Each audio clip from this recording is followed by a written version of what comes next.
Blanc de Cerussa de Venisa, or white lead powder. This will be the base. Add to a pot with shallow water and bring to a boil. Do avoid the fumes. Belladonna, the beautiful lady. The most potent part of the plant is the root. Boil the roots in the lead base. The arsenic comes to us in small crystals. Cover your face with a wet rag and grind them finely into a powder. Add to the pot and boil the rest of the water out.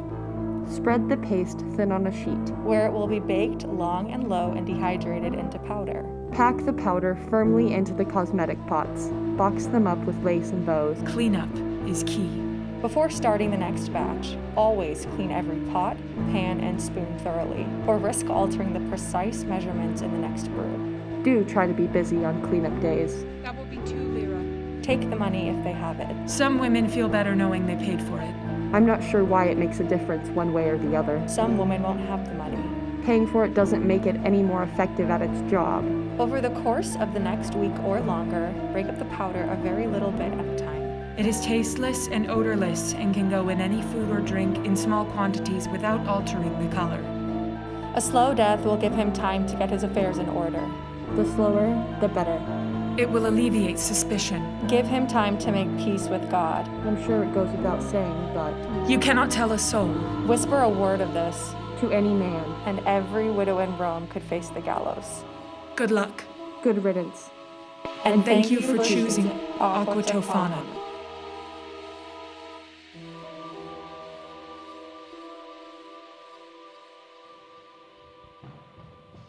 Thank God, Drusia, you old hag! Who was it? Spara. Tell me. It was that Pierre woman, wasn't it? Her hands were shaking as I handed her the box. She was as pale as a ghost. I told Mother she My wasn't. hands shook, Spara. We sold to maybe a dozen women in the last 4 months alone. There's no way to know. She should pay. She will. She will be the first of us to pay, my friend. Of that I am sure. Where's my mother? I want to speak with her. I don't know. She's here. No, only you and me. What? Where is she? I don't know. I wasn't even sure my message would reach the shop. I'm going back out for her. Spara, no! I will not leave her to hang! Girls. Was it you who sent word? It was. You were wise to come here. Father Girolamo is a trusted friend. What do we do now? Do we run? We did run. To the only safe place we may have left in this world. So you could take us back to Sicily. They will find us in Sicily. We cross the ocean then, to the New World. We lay low, and in a few years we can start again. I'm sure men are no better in colonies. No. We stay here for now. We are lucky to know we will have sanctuary as long as Father Girolamo can uphold it for us. I will speak with the Father to see what there is to be done, but until then, no one leaves the cathedral.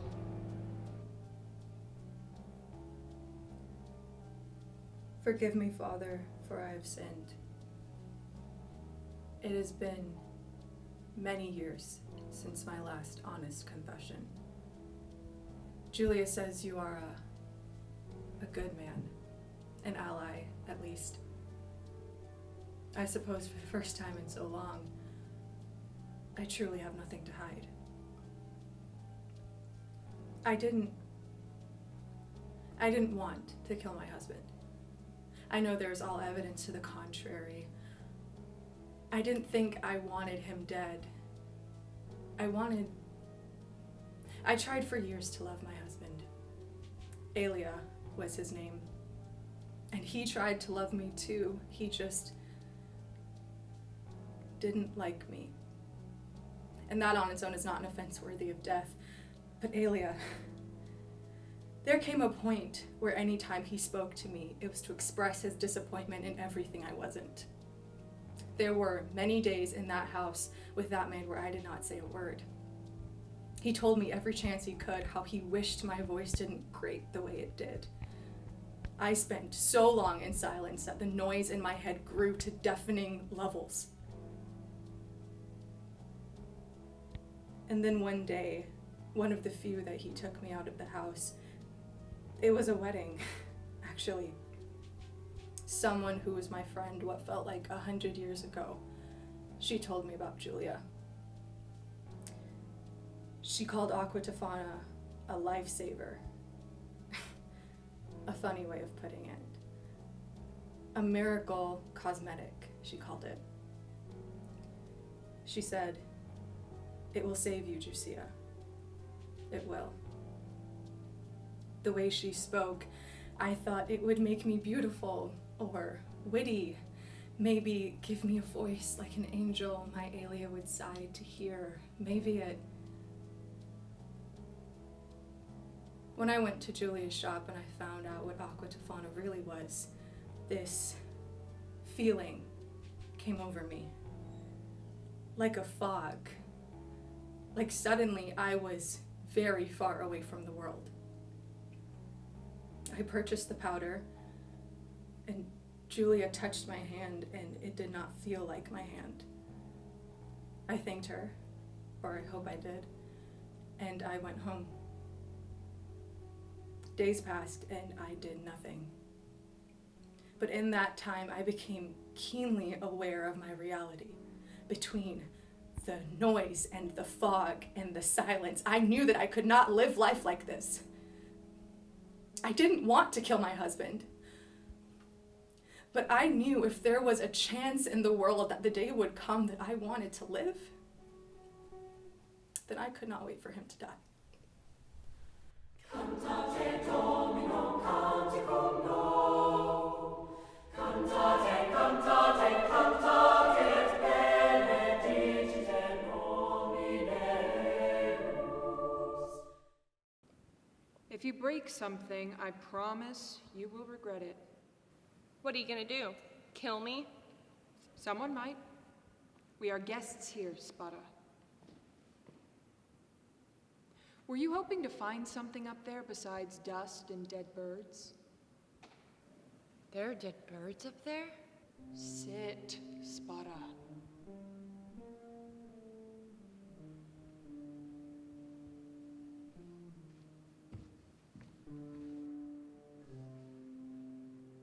You know where Drusia is? She's off confessing to your friend. She wants me to do it too. I told her to fuck off. He's your friend, isn't he? He was a customer many, many years ago. All customers are confidants. You've sold to men? Rarely, very rarely. But the father is a gentle man, an even gentler boy. These were attributes his father did not appreciate. I don't think I could ever sell to a man. It was a risk that has certainly paid off. Should I confess to him then? Perhaps he's the only man in Rome worth speaking to. Perhaps he is. It'll keep me out of the rafters for now. Then I definitely encourage it. And it may bring Drusia some peace. Do you think I'll go to heaven, Mother? Do you want to go to heaven? Sounds finer than hell. Then I'd like to see St. Peter try and keep you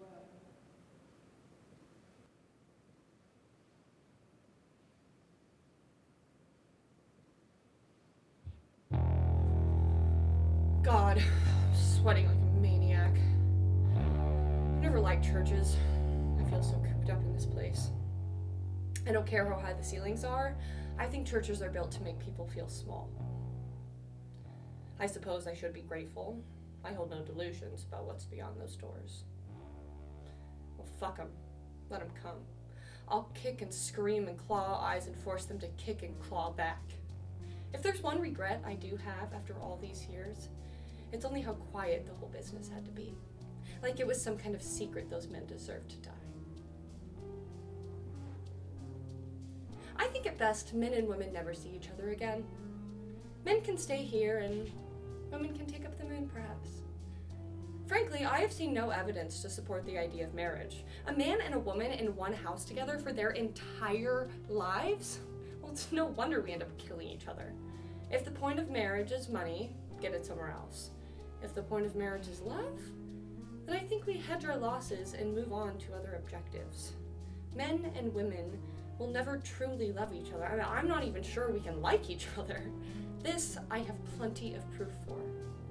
I have seen 100 married couples with their hands clasped in sweaty claustrophobic matrimony, always a hand on their wives. Maybe it's to keep her from running. I wouldn't know. I do not let men touch me. But disdain and disinterest is one thing. It is fear I cannot stand.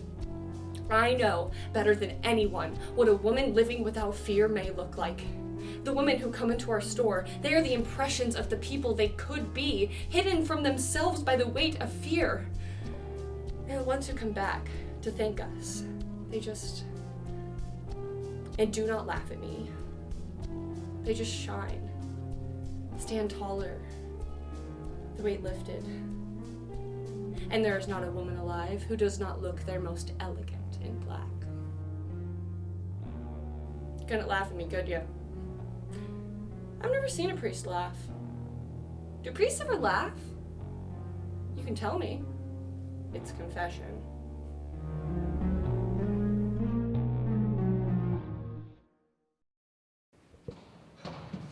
They're saying we poisoned the well. Well, they're saying you poisoned the well. What? How? We've been here for days. How could she have? It doesn't matter. No one has to believe it. They just need a reason to come in and take us. They won't do that. They can't. We have sanctuary. They disobey the church? It is the church who is after us, Drusia. The papal authorities are waiting at every exit. All the more reason to obey their own laws. They make the laws, but they are not their laws. Anyone with the power to make the rules doesn't have to follow them. How are you so calm about this? Excellent question. Forgive me, I'm not sure what it is you want from me. I want you to start thinking. A way out. The Father tells me the women of Rome are flooding to your defense. Surely someone can do something. Yes! No! Why not? Spara, I think you'd have me poison the well. I'll not let good people risk their lives. Look outside, child. I don't want to die! Oh, Spara. Stop it! Darling. Don't!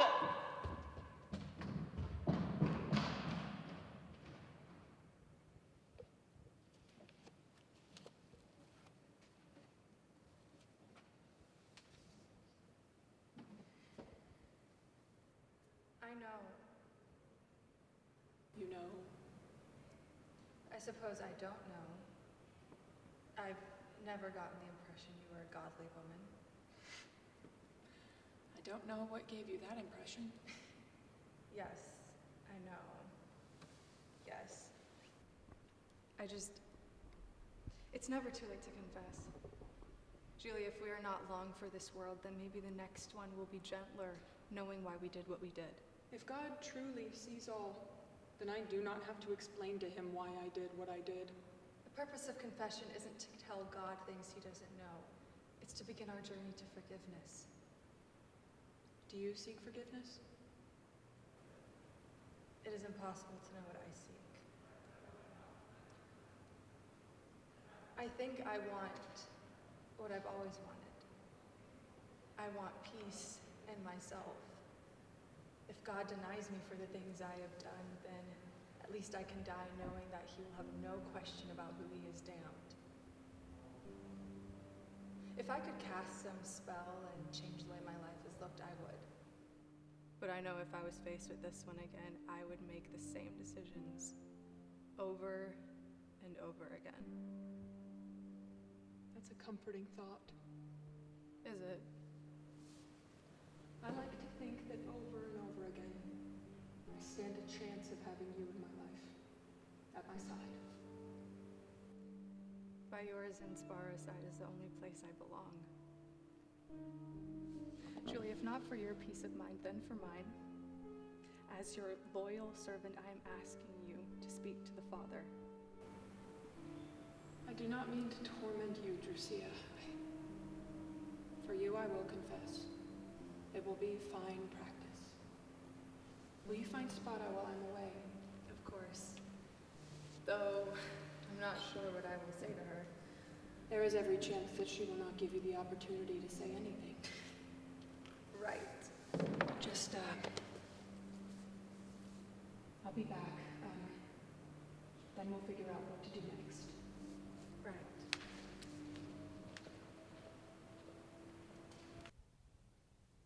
Thank you for meeting with me. I know we have spoken before about all of this.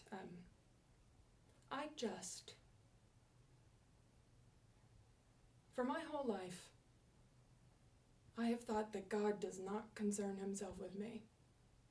Me, or my mother, or my daughter, or Drusia, or anyone else like us. I think God is as concerned with us as he is with horses, or dogs, or pigs. You are free to disagree, of course, but I do not think that God counts my sins. I can't imagine that rats go to hell for stealing from the kitchen. I cannot imagine that rats go to heaven, either. Rats are no more capable of virtue in the eyes of God than they are misdeed. I do not think that heaven was made for women. And as I do not anticipate hell, either. I rest easy at night, growing familiar with comfortable oblivion. All this being said, I am not sure what I am meant to confess.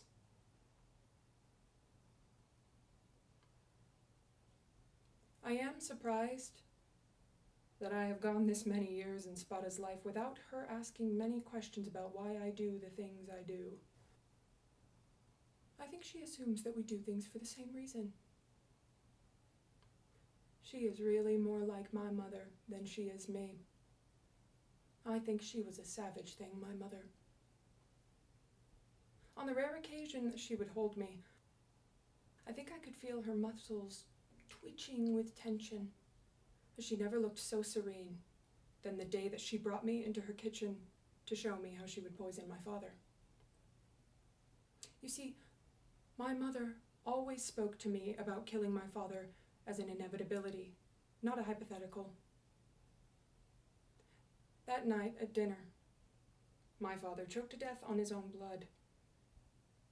And he looked at me when he died, and I was watching his eyes. They didn't look any different. I mean, after he died, I thought they would. And they didn't. My mother, not long after that, she was executed. Still, it was not until my own husband that I realized the necessity of a second option. The morning after Spada was born, my husband attacked me. It shocked me. I knew he had wanted a son. Every man wants a son. But he had been so soft in the early months of our marriage. Lying there on the floor, I heard the screams of my daughter, not an hour old. I felt the ache of new bruises. I felt the hot wet of my own blood.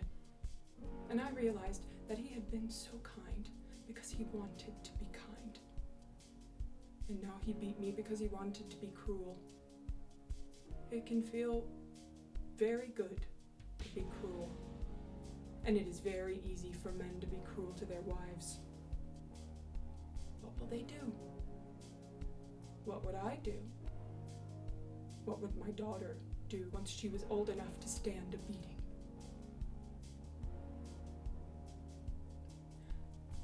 My husband stepped into the hallway, and as he turned to close the door, he looked at me for a second. And his eyes, I realized they looked just as my father's had. When my father collapsed in a heap on the ground, and I watched, waiting for something behind his eyes to change now that his soul had fled his body. And nothing happened. But then, looking at my husband, alive and well, watching me with the eyes of the dead, it was the closest thing to a sign as I have ever known.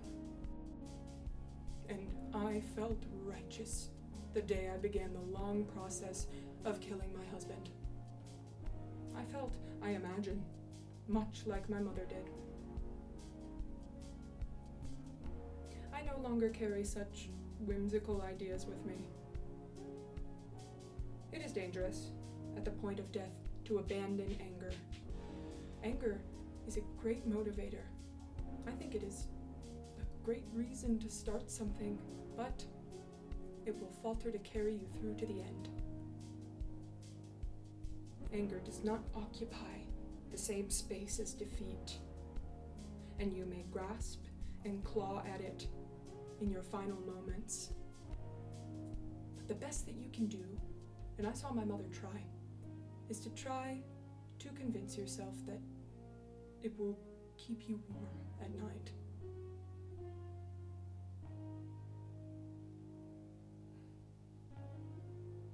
I know the price of staying in here, and I know the price of leaving. I'm not angry. I'm not afraid. I think I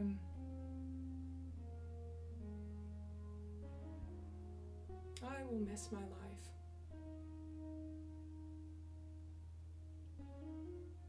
But enough for now. It was all I could do.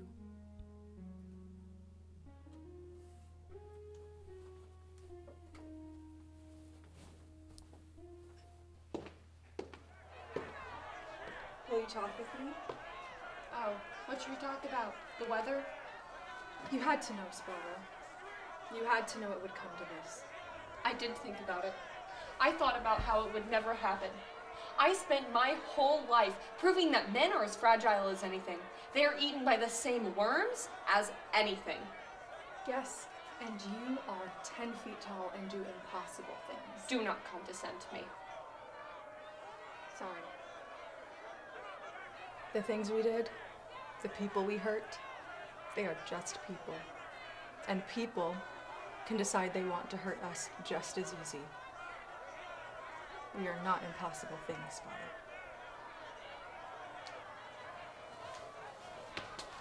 I have made a decision. I will go out to meet the authorities and I will turn myself in. Mother! You too may either feign ignorance or say that I forced you. I cannot guarantee that you won't face repercussions, but I will do what I can. Julia, stop it. I cannot accept this. You have an alternative? We are all guilty. We face them together. You would condemn Spara to your martyr's nobility as well. I cannot speak for Spara, but I can speak for me. I will face them with you. Then you doom her to a life alone. I can only make decisions for myself, Julia. I can only do what I think is right. Enough! God, you both speak like I'm not in the room! Then speak. If they come charging in before I can surrender myself, I will not be able to stop them from taking you both. Let them come. Please let me do this for you. It won't make a difference, will it? Not really. Will it? Well, that's all right then. You want to know why? Why? See, what will happen is they'll kick out the blocks from under us, and the ropes will just break. And a wind so sharp will come by and it will cut them. Of course. Naturally. Yes. And before our feet can touch the ground, the earth will split open wide. And swallow us all whole. Yes. And the people will scream and call us witches, and they'll be right. Why couldn't we have just been witches? And when the earth spits us back out, we will be somewhere exciting. Somewhere new.